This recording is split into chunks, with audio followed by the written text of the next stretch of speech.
ஆந்திர கடல் பகுதியில் நிலவும் மேலடுக்கு சுழற்சியின் காரணமாக தமிழகத்தில் இடியுடன் கூடிய கனமழை பெய்ய வாய்ப்புள்ளதாக சென்னை வானிலை ஆய்வு மையம் தெரிவித்துள்ளது.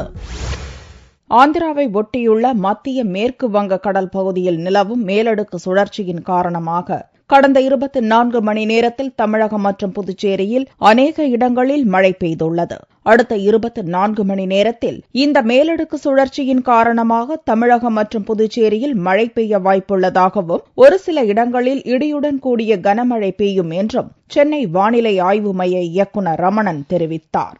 ஆந்திராவை ஒட்டியுள்ள மத்திய மேற்கு வங்க கடலின் மேலடுக்கில் நிலவும் ஒரு சுழற்சியின் காரணமாக கடந்த 24 மணி நேரத்திலே தமிழகம் மற்றும் புதுச்சேரியில் அநேக இடங்களில் மழை பெய்துள்ளது. வரும் 24 மணி நேரத்தை பொறுத்தவரை தமிழகம் மற்றும் புதுச்சேரியில் அநேக இடங்களில் நாம் மழை எதிர்பார்க்கலாம்.